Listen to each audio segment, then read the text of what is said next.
Buenas noches. Continuamos con nuestro capítulo 30 de Segunda de Crónicas. En el último capítulo que vimos fue Segunda Crónicas 29 y terminó con las palabras: se alegró Ezequías con todo el pueblo de que Dios hubiese preparado el pueblo, porque la cosa fue hecha rápidamente. O sea, se alegró Ezequías con todo el pueblo de que Dios lo hubiese preparado, o que Dios hubiese preparado al pueblo. Y conmovido por la singular excelencia de adoración, el rey Ezequías se arrodilló con su pueblo para adorar a Dios, y finalmente los levitas también no pudieron contenerse y ellos alabaron con gran gozo. Así concluyó ese memorable día con una multitud de holocaustos, sacrificios de alabanza que ofrecía un pueblo lleno de gratitud y alegría. Era la señal de que estaban consagrándose. Y de repente, sin haberlo planeado ni soñado, el Espíritu de Dios había dado a los líderes y al pueblo un avivamiento por medio de este rey que es Ezequías. Y esto los llevó a que se dieran cuenta de una cosa. Aproximadamente habían pasado 250 años que no se había celebrado la Pascua. Vamos a orar para comenzar con el capítulo 30. Señor, te damos gracias en esta tarde por poder estudiar de tu palabra, y te pedimos, Señor, que tú bendigas a través de ella y que hables a cada uno a sus corazones. En el nombre de Jesús. Amén. Capítulo 30, verso 1 dice: envió después Ezequías por todo Israel y Judá, y escribió cartas a Efraín y a Manasés para que viniesen a Jerusalén, a la casa de Jehová, para celebrar la Pascua a Jehová, Dios de Israel. Y en realidad, interesante el corazón de este hombre, de este rey. No solamente envía cartas a Judá, sino también al reino del norte. Recuerde que él es el rey del reino del sur, de Judá, y también envía cartas al reino del norte de Israel, para que ellos fueran y se unieran a ellos en la celebración de la Pascua. Y en ese momento, o en este momento que nos muestra aquí la escritura, están en el año 720 al 715, más o menos antes de Cristo, y el reino del norte de Israel ha sido llevado cautivo por los asirios debido a toda su idolatría. Entonces solo quedaban unas pocas personas en la tierra, y Ezequías les dice que aún no es tarde para reconciliarse con Dios, y ahí vemos que el corazón que él tenía era completamente diferente a algunos reyes que estuvieron anterior a él. Muchos hoy dirían que el pueblo de Israel o el reino del norte habían recibido su merecido, pero este rey, ¿qué es lo que hace? Le abre los brazos para que regresen y se reconcilien con Dios. Y en realidad ese debiera ser el corazón de un líder, ese debiera ser el corazón de alguien que quiere dirigir a personas. Dice el verso 2 a 3. Y el rey había tomado consejo con sus príncipes y con toda la congregación en Jerusalén para celebrar la Pascua en el mes segundo, porque entonces no la podían celebrar por cuanto no había suficientes sacerdotes santificados, ni el pueblo se había reunido en Jerusalén. Ezequías entonces comenzó su reinado el primer año o el primer mes del año eclesiástico o religioso, que era el mes de Nisan, que es aproximadamente marzo-abril de el nuestro. Ahora, la Pascua también se celebraba en el mes de Nisan, que era aproximadamente marzo a abril. El problema era que el templo no se purificaba hasta el día 16 del mes, y la Pascua comenzaba el día 14. seguida de la fiesta de los panes sin levadura, que comenzaba el 15 y duraba duraba 7 días. Además, los sacerdotes aún no se habían santificado ni se habían purificado, por lo tanto, no podían celebrar la Pascua en el primer mes. Curiosamente, en Números capítulo 9, versos 9 al 11, dice: y Jehová habló a Moisés diciendo, habla a los hijos de Israel diciendo, cualquiera de vosotros o de vuestros descendientes que estuviese inmundo por causa de muerto o estuviera de viaje lejos, celebrará la Pascua a Jehová en el mes segundo, a los 14 días del mes, entre las 2 tardes. La celebrarán con panes sin levadura y hierbas amargas la comerán. Así que Dios dispone o dispuso que si no se podía celebrar la Pascua en el primer mes, se pudiera celebrar el día 14 del segundo mes. Entonces estaba todo en el fondo dispuesto para que se pudiera hacer. Dice el verso 4 al 5, esto agradó al rey y a toda la multitud, y determinaron hacer pasar pregón por todo Israel, desde Bérseba hasta Dan, para que viniesen a celebrar la Pascua a Jehová Dios de Israel en Jerusalén, porque en mucho tiempo no la habían celebrado al modo que está escrito. Entonces se envió un mensaje desde el sur al norte, por toda la tierra de Israel, para que se unieran en esta celebración de la Pascua. Verso 6 dice, fueron pues correos con cartas de mano del rey y de sus príncipes por todo Israel y Judá, como el rey lo había mandado, y decían, hijos de Israel, volveos a Jehová, el Dios de Abraham, de Isaac y de Israel, y él se volverá al remanente que ha quedado de las manos de los reyes de Asiria. Entonces, al reino del norte se le invita a quienes habían escapado de manos de los asirios, no solamente a unirse a la celebración de la Pascua, sino también a volverse al Señor.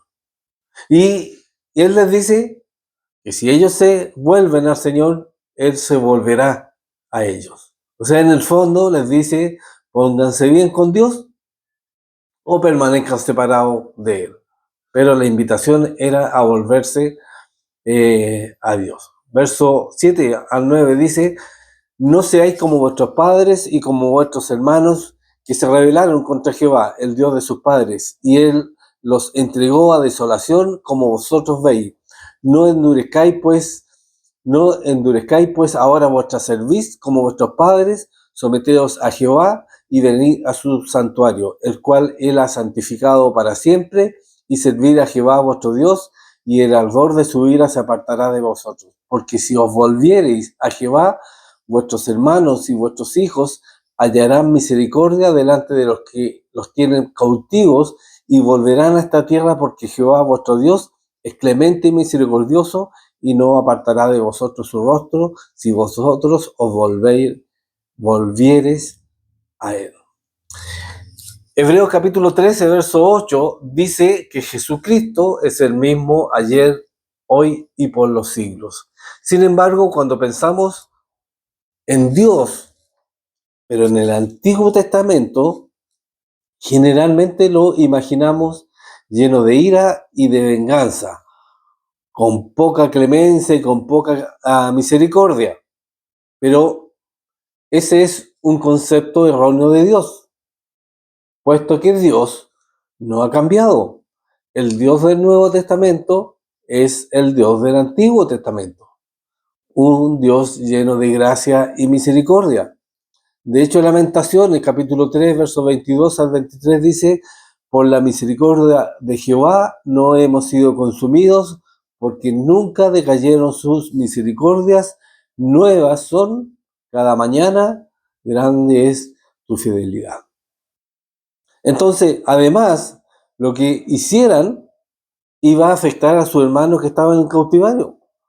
O sea, si ellos lo hacían, los hermanos que estaban en cautiverio iban a ser bendecidos. Dice que iban a ser soltados de alguna manera. Porque dice, porque si os volviereis a Jehová, vuestros hermanos y vuestros hijos hallarán misericordia delante de los que los tienen cautivos. ¿Se dan cuenta?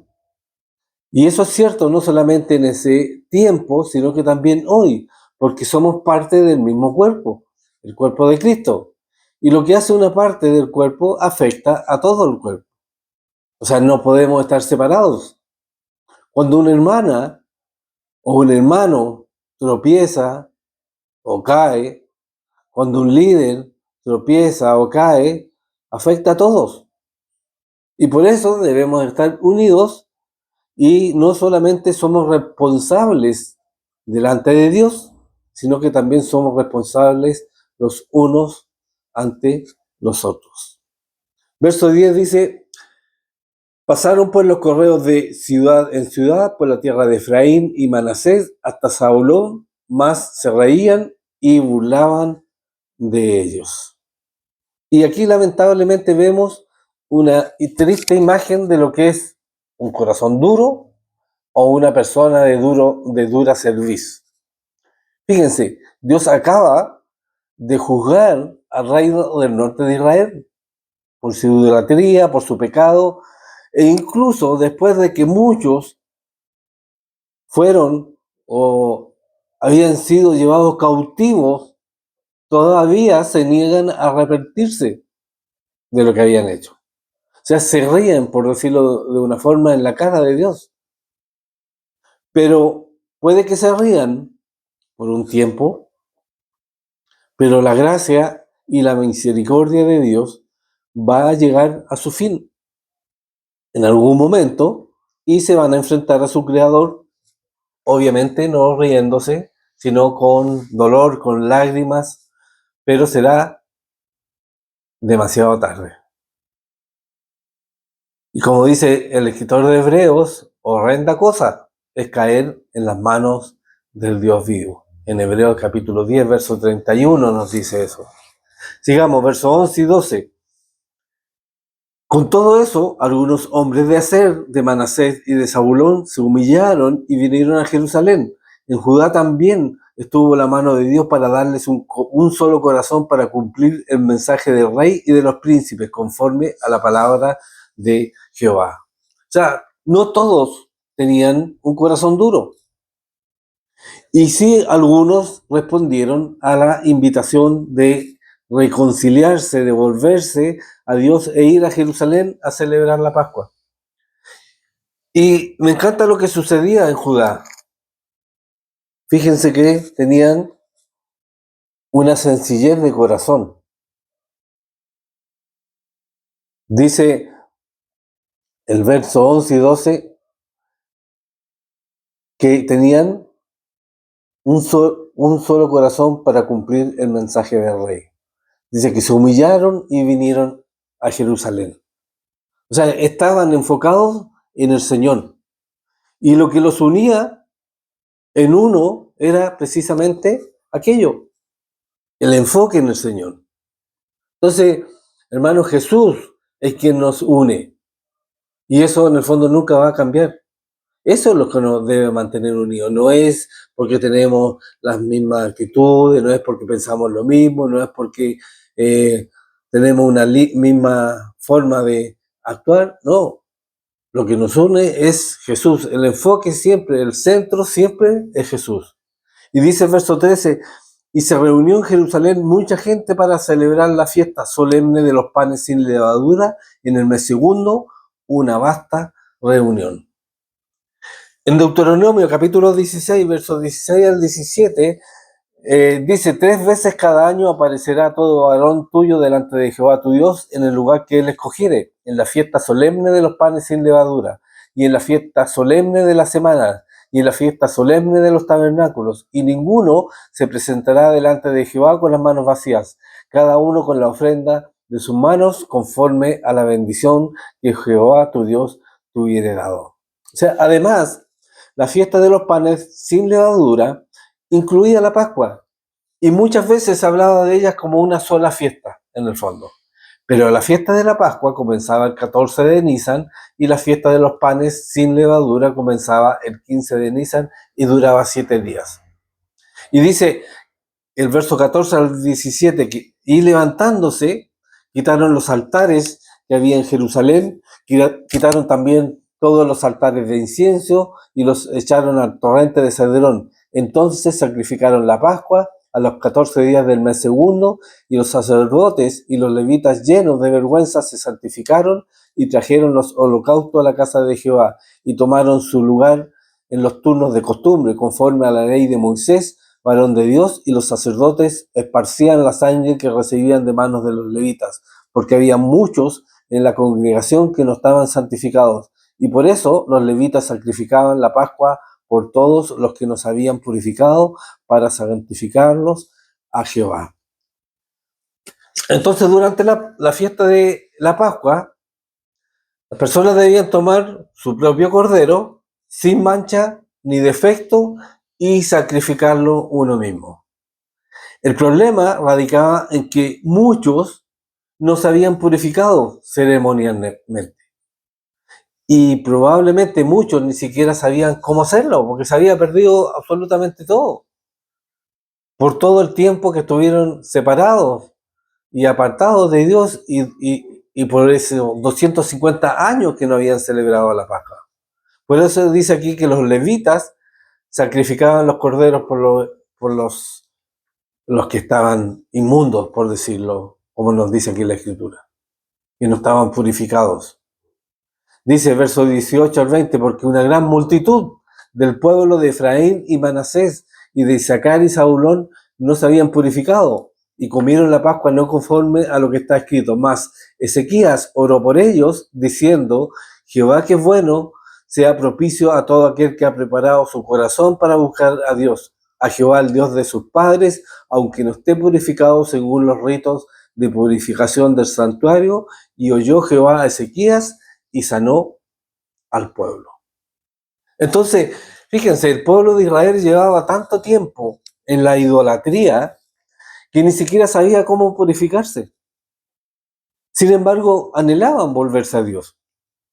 Buscaban a Dios, por lo tanto, ¿qué hicieron? Simplemente acudieron tal como estaban. Y Ezequías podría haberse negado. Podría haberse negado a permitirle participar en este ritual religioso. Pudo haberlos visto o haberle visto su apariencia, ¿cierto? Y haberles prohibido entrar.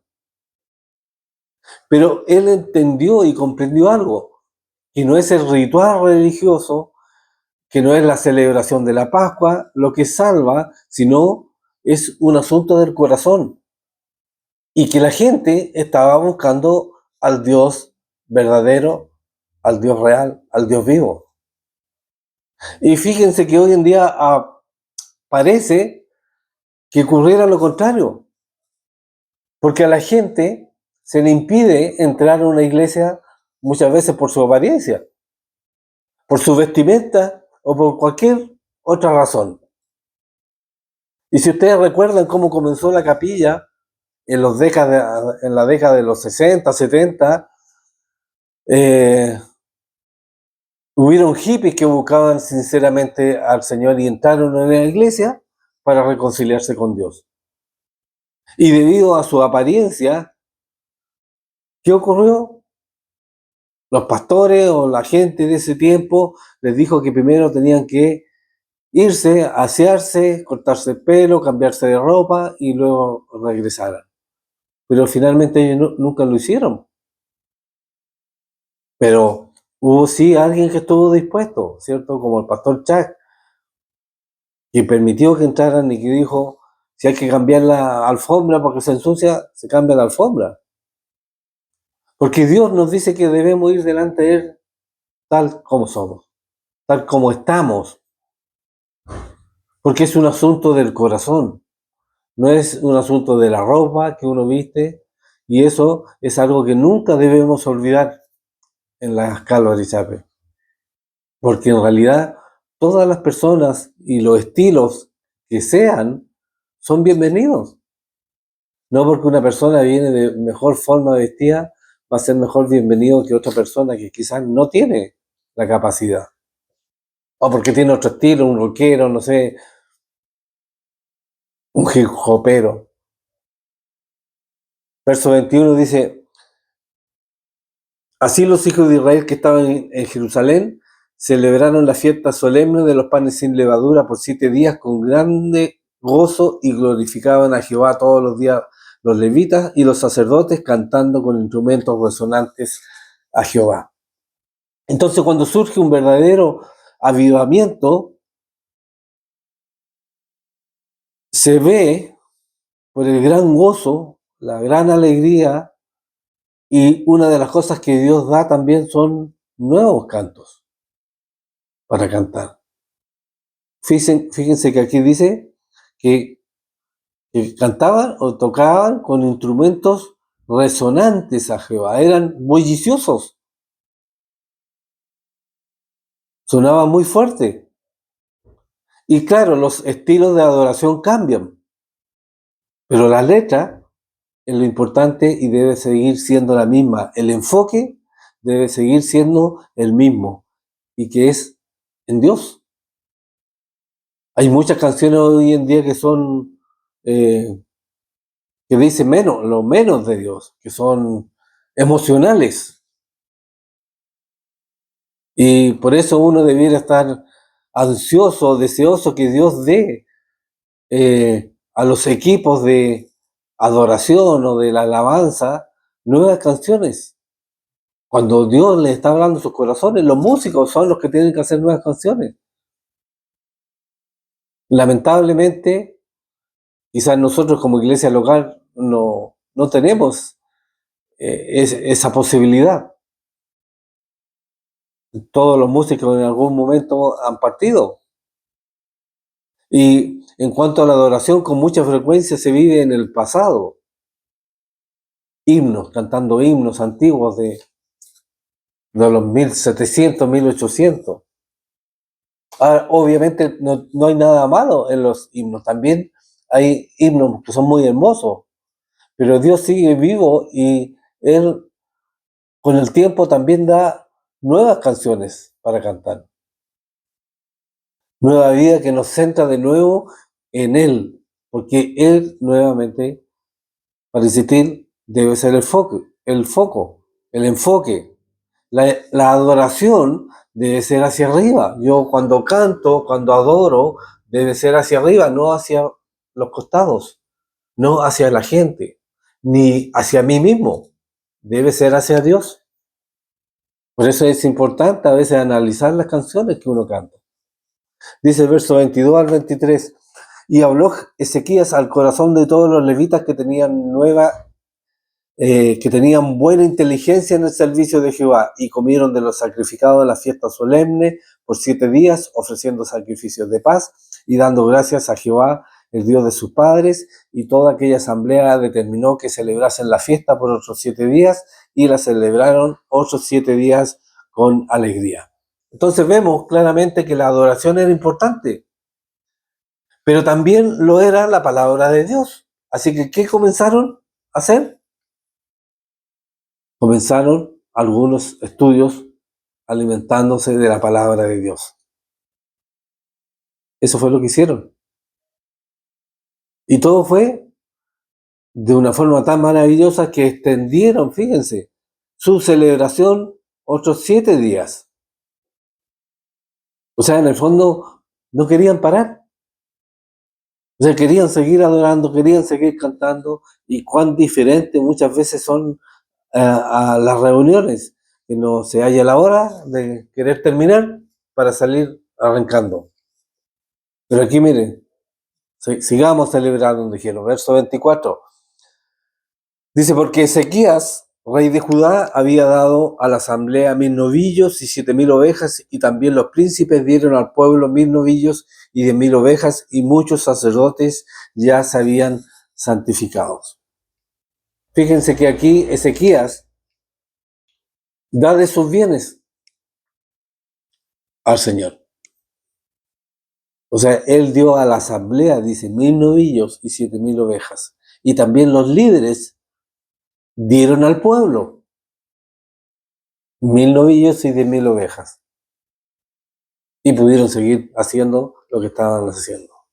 Verso 25 al 27 dice: se alegró pues toda la congregación de Judá, como también los sacerdotes y levitas, y toda la multitud que había venido de Israel, asimismo los forasteros que habían venido de la tierra de Israel y los que habitaban en Judá. Hubo entonces gran regocijo en Jerusalén, porque desde los días de Salomón, hijo de David, rey de Israel, no había habido cosa semejante en Jerusalén. Después los sacerdotes y levitas, puestos en pie, bendijeron al pueblo, y la voz de ellos fue oída, y su oración llegó a la habitación de su santuario, al cielo. Entonces, vemos que cuando nuestros ojos están puestos en el Señor, no se puede evitar regocijarse. ¿Por qué? Porque tienen la perspectiva correcta de la vida. Y eso produce gozo, produce regocijo. Era lo que estaba ocurriendo allí. Por eso el libro de Hebreos dice en Hebreos 13, versos 5 y 6, sean vuestras costumbres sin avaricia, contentos con lo que tenéis ahora, porque Él dijo, no te desampararé ni te dejaré, de manera que podemos decir confiadamente, el Señor es mi ayudador, no temeré lo que me pueda hacer el hombre. Y Dios verdaderamente, lo podemos ver claramente aquí, habita en la alabanza de su pueblo, tal como se evidencia aquí durante esta celebración y como hemos visto muchas veces en nuestras propias vidas cuando estamos adorando y cuando estamos alabando al Señor. Él se hace real a nuestras vidas muchas veces. Vamos a orar. Señor, te damos gracias en esta tarde por tu palabra y ayúdanos, Señor, a seguir haciendo lo que tú nos enseñas en tu palabra, Dios. Que tú seas el enfoque, Dios. Te damos gracias en el nombre de Jesús. Amén.